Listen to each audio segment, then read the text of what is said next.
LeBron James has finally reached his breaking point with referee Scott Foster, and he is not holding back. But here is the kicker. He is far from the only superstar ready to expose the officiating crisis. Take James Harden, who flat out stated that Foster shouldn't be allowed to step foot on the court to referee their games ever again. Then you have the legendary Chris Paul. For CP3, it is way beyond basketball. He admitted they had a situation years ago, making this rivalry deeply personal. You feel the tension? Even the broadcasters are baffled, openly saying Scott Foster needs to be checked. But before we get into the heavy stuff, realize this. Foster has been linked to scandals where officials actually went to prison. Let's break down the game properly. Let's talk about the impact that shook the entire league. There is a singular moment in sports history, a split second where two parallel universes, the players and the refs, crash into each other violently. That moment arrived on May 20th, 2023, Western Conference Finals, Game 3, Lakers versus Nuggets. This wasn't a figure of speech. It was literal contact. It was flesh on flesh, heavy impact, and it left the most debated official in NBA history wiping blood from his lip while cracking a joke that confused absolutely everyone. With just 60 seconds left in the half, LeBron was in full transition mode, eyes locked down court, scanning for options. He turned his head to snag a pass from D'Angelo Russell, and in that blind instant, his shoulder slammed directly into the face of crew chief Scott Foster. And because Foster had his whistle ready in his mouth, the impact drove the metal right into his lip. Talk about a painful foul. Austin Reeves, sitting on the sideline, gave the most hilarious reaction possible, immediately signaling for a technical foul on LeBron. But jokes aside, everyone in that arena felt the shift. Whether you were watching from the stands or your couch, you knew this was heavy. LeBron James had just drawn blood from the most polarizing authority figure in the National Basketball Association. And if you are enjoying this breakdown, make sure to smash that like button right now. It really helps us bring you more of these stories. Now, let's look at Foster's reaction. This is where the plot thickens. LeBron immediately apologized, claiming he was in sprint mode and didn't see him. But Foster, he brushed it off with a comment that sent the internet into a frenzy. He told LeBron, "You've been wanting to do that for 25 years. On the surface, it sounds like veteran trash talk between two guys who have shared the hardwood since 2003. But when Foster spit those words out through a bloody mouth, it sparked a wildfire on social media that is still burning. Because buried in that joke is a truth that has shadowed Scott Foster for decades. It implies that the players, the literal product of the league, want him gone. And the reasons go way deeper than a random collision. While the hit was ruled accidental and no foul was called, the clip went absolutely nuclear online. Millions of views piled up, and the internet detectives went to work. The memes were ruthless. The conspiracy theories exploded. But the main takeaway wasn't about whether LeBron did it on purpose. It was about why the fans were cheering for the referee to get hit. To get the full picture, do not forget to subscribe to the channel so you never miss the truth behind the game. Now, we have to ask, why is the man in jersey number 48 considered the biggest villain in basketball integrity?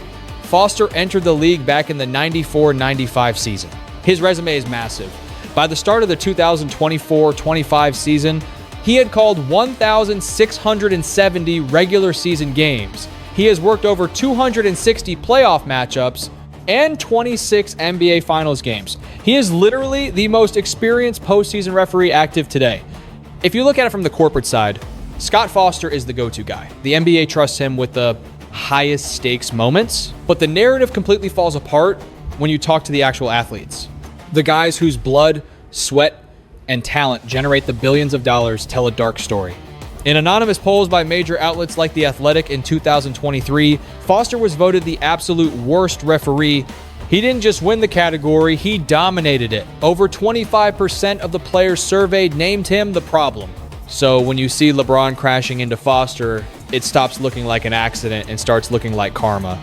It looks like a pressure cooker finally exploding. James Harden, one of the best scorers to ever touch a ball, put it bluntly after a loss in 2019.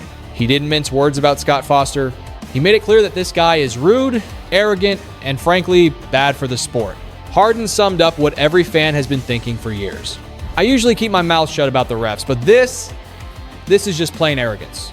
That is James Harden dropping a truth bomb that shook the league. The beard didn't pull any punches, painting a picture of an official who walls himself off, refusing to engage in the crucial give and take that hoopers and stripes have relied on for decades to keep emotions in check on the hardwood.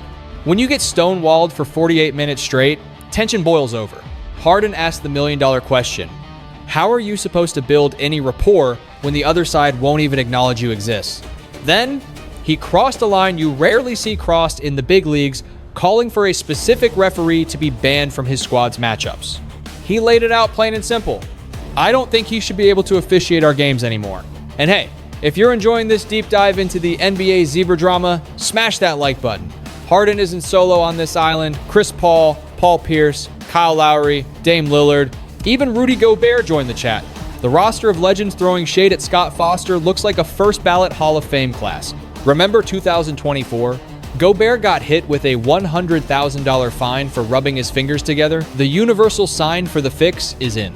Fast forward to 2025, and Kelly Oubre Jr. didn't mince words either, screaming, "You're a horrible ref," right in Foster's grill. Then you have the king himself. LeBron James has battled the whistle his whole career. While his beef isn't always with Foster personally, Scott has become the face of a system that Bron clearly doesn't trust. Flashback to January 2023 against the Celtics. LeBron drives for the win. Jason Tatum clearly hacks some silence from the whistle. The king lost it. He was on his knees, slapping the parquet floor in pure disbelief while the refs looked the other way. Later, he took to social media, venting that all season long, officials were looking him dead in the eye, saying, "I didn't see it. It's not making sense," he wrote, frustrating as hell. And honestly, who could blame him? The league's last 2-minute report admitted the error. Now, Eric Lewis was the crew chief that night, not Foster. But Foster is the lightning rod for this systemic anger. So when LeBron accidentally or not so accidentally trucked Foster in May 2023, and Foster joked that James had been waiting 25 years to do that, it highlighted a much deeper tension. Don't forget to subscribe for more NBA conspiracy theories. The real issue isn't a bump shoulder, it's this. What has Scott Foster been up to for the last 30 years? Why does everyone from the GOAT to the guy shouting at his TV in a sports bar feel like something stinks in the association? To find the answer, we have to rewind to a convicted felon named Tim Donaghy and 134 phone calls. This is the scandal the league wishes would vanish. 134 rings and the ghost of Donaghy. In 2007, the NBA faced its darkest nightmare, the biggest officiating corruption case in American sports history. Tim Donaghy, a 13-year veteran with a whistle, pled guilty to wire fraud and gambling conspiracy charges. He wasn't just blowing calls, he was feeding inside info to the black market. Donaghy admitted to betting on his own games and tipping off heavy hitters connected to the Gambino crime family. The result? 15 months in the Fed pen and a lifetime ban from the association. But here's the smoking gun the NBA prayed you'd never find. During the peak of Donaghy's crime spree, October 2006 to April 2007, phone records tell a wild story. Donaghy dialed one man more than anyone else, Scott Foster, 134 times to be exact. That's more than he called his own bookie, who only got 126 calls. No other ref got more than 13 rings. The timing was sketchy as heck. Most calls were under 2 minutes and happened right before or right after Donaghy spoke to the mob's bagmen. Now, the feds and the league's lawyers investigated Foster. He played ball and answered their questions. The official verdict? Just two buddies chatting. They claimed they were just discussing travel plans and family stuff, standard water cooler talk for guys who'd known each other since the 90s. They go way back to summer leagues, so the friendship defense was their shield. Foster later defended himself, saying, "Hey, it was 2007. We called people before texting took over." Scott Foster walked away clean. 0 charges. But the questions? They only got louder. Why? Because Donaghy wouldn't shut up. In his 2009 book, Personal Foul, he went scorched earth. He claimed the whole officiating system was rotten to the core. Donaghy alleged that refs were ordered to extend playoff series for TV ratings and protect the league's golden boys. In interview after interview, he keeps pointing the finger back at his former colleagues. He broke down the entire scheme, leaving fans wondering, did the NBA really clean house, or did they just cut off one loose end? Imagine a scenario where the league office hands down a specific script for officials to follow, effectively handicapping one team while boosting the other. This admission is the smoking gun, exposing a truth the NBA has desperately tried to bury. That directives from the top can, and absolutely do, manipulate the outcome of games. Tim Donaghy took that insider information and turned it into a personal gold mine at the betting window. Yet, his most damning revelation was that the machinery for fixing games was already part of the infrastructure. He claimed he wasn't making up calls, he simply knew which technicalities to hyper-focus on to ensure a specific crew would put a targeted team at a severe disadvantage. When pressed to identify the fixers the referees trusted by the league to engineer specific results in the highest pressure moments, Donaghy didn't hold back. He pointed fingers at the so-called Game 6 and Game 7 specialists, naming names without hesitation. While he acknowledged that few could ever match the legacy of Dick Bavetta, he quickly pivoted to the central villain of our current drama. It appears that Scott Foster and Mark Davis are the league's go-to closers for pivotal matchups. Davis is typically deployed for the critical Game 6 battles, but Foster owns the Game 7 spotlight. Foster is the man for the do-or-die finales, the matchups that generate maximum revenue. And folks, this isn't just one rogue referee's theory, the cold hard data supports it. If you want more truth bombs like this, smash that like button right now. Since 2008, teams down 3-1 or 3-2 have won roughly 70% of the games Foster officiated, shattering the league average of 35 to 40%. That statistical weirdness gave birth to his infamous moniker, the Extender. He is the asset the NBA activates when they need one more game, one more ticket sold, and one more night of ad revenue. To be completely fair, some recent numbers challenge this narrative. A 2025 Reddit deep dive looked at Foster's extender performance since 2021 and found his record had leveled out to a 50-50 split, hitting the statistical average dead on. Another study by Owen Phillips noted that while Foster blows the whistle far more often than his peers, averaging 2.31 more fouls per 100 possessions than the norm, the distribution of those calls isn't aggressively biased. However, spreadsheets can't measure the most powerful factor in sports, perception.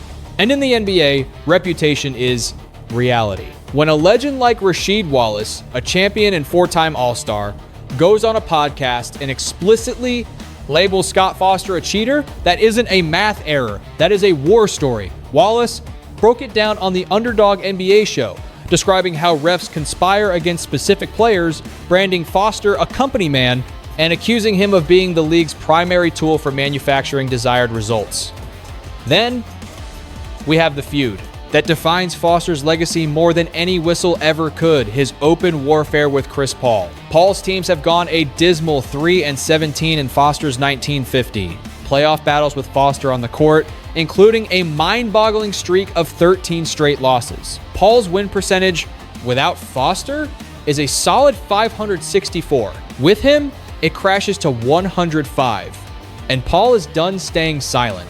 He has publicly stated it's personal. And he means it. If you're enjoying this deep dive, make sure to subscribe to the channel for more hidden NBA stories. The bad blood reportedly involves Paul's family. Gilbert Arenas peeled back the curtain on his podcast, tracing the origin of this hatred to a confrontation in a parking lot after a game. As the story goes, Paul's young son was playing in the tunnel area. Scott Foster, driving, with another official, allegedly slammed on his horn and screamed at the boy, yelling at him to get the blank out of the way. Imagine that an adult referee hurling profanities at a player's child from his vehicle. From that moment on, the bridge between Paul and Foster was burned to the ground. When Paul found out, as any father would, he was furious. But the story gets darker. Arenas shed light on the psychological warfare that has taken place over the years, with Foster reportedly crossing the line before the ball is even tipped.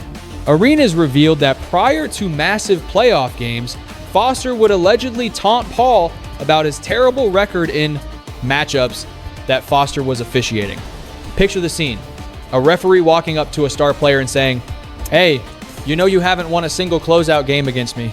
A referee trash-talking a player about his inability to win when that specific referee is in charge. Let the weight of that sink in. What Arenas described next highlights why this feud became a nightmare for the league's integrity. It is a message that says, I own you mentally and you cannot beat me. That is why Arenas argued it was a disaster for the sport, because emotionally, the Suns were told they had no chance. So, by the time the 2021 NBA Finals arrived, With Paul's Suns holding a 2-0 lead over the Bucks, the league made an assignment that defied all logic. It confirms every suspicion the critics have screamed about for years. The moment the Bucks were set to play, holding a narrow lead of 2 games, the league dropped the ultimate wild card for Game 3 Scott Foster, enter the Kraken. Unbelievable. Just wow. The result? A blowout loss by 20 points. The Suns dropped Game 3 by 20 massive points the second Foster walked onto the court. And guess who showed up for Game 6? Gilbert Arenas said the fallout in the gambling capital of the world was instant and chaotic. You had nearly the entire country scrambling to flip their tickets. Everyone suddenly poured their money on the Bucks. Seriously, bettors were taking the Bucks at -40 when just seeing a specific official's name on the roster is enough to shift the Vegas odds, or when thousands sign a petition demanding a referee be fired, you have a problem. When a champion baller admits he changed his own wager just because he saw Foster was officiating, we are way past asking if the system is rigged. The real question is, who is pulling the strings? That mystery takes us straight to Boston, the Celtics organization, and a league that protects its own. While Scott Foster has earned the nickname The Extender for dragging out series, there is another figure who has quietly become the face of something even shadier. Blatant bias toward one specific team. That team is the Boston Celtics. And the whistleblower at the center of this storm isn't just Foster. It involves his partner in crime, Eric Lewis, and a scandal that exposed the ugly underbelly of the league. Lewis wore the stripes for 19 seasons, calling over 1,061 regular matchups, 91 playoff battles, and 6 finals. He was viewed as a pillar of integrity. Then, in May 2023, internet sleuths found something wild. Lewis was running a secret burner account on Twitter using the alias Blair Cutlift. This profile, which had 0 followers for ages, existed for one reason: to defend Lewis, clap back at claims of bias, and fight with trolls, specifically Lakers supporters, who called him out for helping Boston. If you're enjoying this deep dive, make sure to hit that like button and subscribe for more unfiltered sports truths. Now, back to the story. Recall that game on January 28th, 2023? LeBron drives, gets hammered by Jason Tatum, and the whistle stays silent. The crew chief overseeing that disaster, Eric Lewis. The league's report later admitted it was a blown call. Boston took the win in overtime. Meanwhile, Lewis's secret account was busy, gaslighting fans, tweeting replies like, "Lakers still crying about the refs? Maybe give credit to the #1 squad in the league." Lewis suddenly retired on August 30th, 2023, effectively ending the league's probe. But the internet never forgets. Fans crunched the numbers. Boston went 36-2 in games Lewis called since 2020. Combine that with Foster's track record, where the Celtics went 73-60 overall, including a perfect 6-0 run in the 23-24 season, and you see a pattern that screams it is not just bad luck. Tim Donaghy called this out way before the burner account drama exploded. On a podcast, he broke down exactly how referee loyalties influence the final score. He mentioned Eric Lewis and his crew missing that crucial foul against King James just a week prior. Donaghy linked it to a massive trend of calls breaking Boston's way, noting Lewis is something like 20-2 with the Celtics. He explained that the fix isn't about cash handshakes and dark alleys. It is about the Bixley invisible pressure of personal relationships and climbing the corporate ladder. It is a scenario where maybe he is friends with a coach or knows someone in the front office, and suddenly that team gets the benefit of the doubt on 50-50 calls. This is the blueprint of the allegation. It is not that officials get envelopes of cash before tip-off, but that the league's method of grading and promoting refs builds a culture where bias runs wild. A ref who extends a series brings in more ad revenue and gets rewarded with primetime gigs. An official with buddies in a franchise's front office can influence the game flow without ever making a call that looks illegal on replay. So, how did the league handle this mess? Get this. In December 2025, the NBA brought Eric Lewis back as a G League official, cracking the door open for his return to the big stage. Byron Spruill, the head of league operations, called it a progressive step forward rather than a punishment. Lewis The guy caught with a burner account, the man who stared at one of the most obvious fouls in history and swallowed his whistle, is back in the fold. Don't forget to subscribe as we track this story. While the league was busy polishing its legacy, one shadow remained cast over the hardwood. Scott Foster is still calling the shots in the remaining biggest showdowns. In 2025, he took the whistle for Game 4 of the Thunder Pacers finals, a slugfest with 53 fouls and enough blown calls to break the internet. Rick Carlisle, who usually keeps his cool, looked like he was about to explode. But the fans? They aren't just angry anymore. We've moved into dangerous territory, resignation. It's that sinking feeling that the game is rigged, designed to protect the shield rather than the sport. Big Perk, Kendrick Perkins, nailed this vibe perfectly after Foster tossed Chris Paul back in that 2023 clash. And hey, if you're tired of seeing refs take over the game, make sure to like this video and subscribe for more unfiltered NBA truth. Perk put it bluntly, Scott Foster has to stop. Sure, it takes two to tango and CP3 isn't exactly a saint, but for millions watching at home, this isn't about one bad night or a collision in the second quarter. It was the zero tolerance that felt personal. And honestly, it brings us to the question everyone is afraid to ask. When does the accountability kick in? When does Scott Foster actually face the music? That silence from the league has been deafening for 20 years. We're talking about the guy who made 134 calls to a convicted fixer. The guy voted worst ref by the actual players on the court. The guy whose games have statistically weird betting lines. We've got open beef with point gods, burner account scandals from his crew, and petitions demanding he be fired. Heck, fans were celebrating viral hoaxes about his suspension just because they wanted it to be real so badly.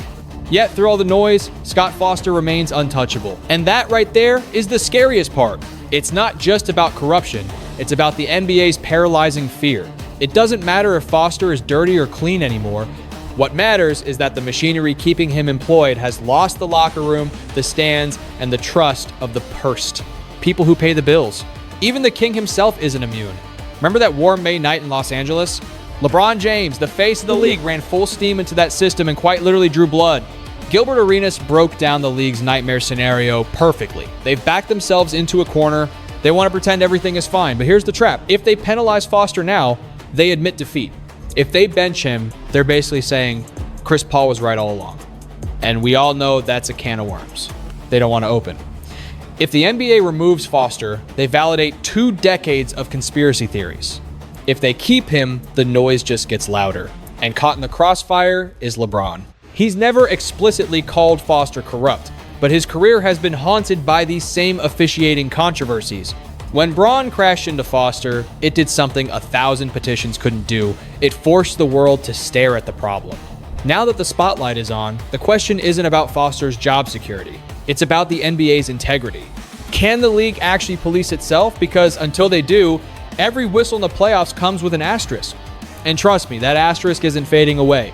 If you want to stay ahead of the game, smash that subscribe button and turn on notifications. You won't want to miss what we uncover next. The reality is, the fans see it, the players feel it, and the stats back it up. The ball is in the NBA's court. Will they clean house, or will they keep doubling down on a broken system? Only time will tell. Thanks for watching. If you enjoyed this deep dive, go ahead and click the videos on your screen now to keep the marathon going. See you in the next one.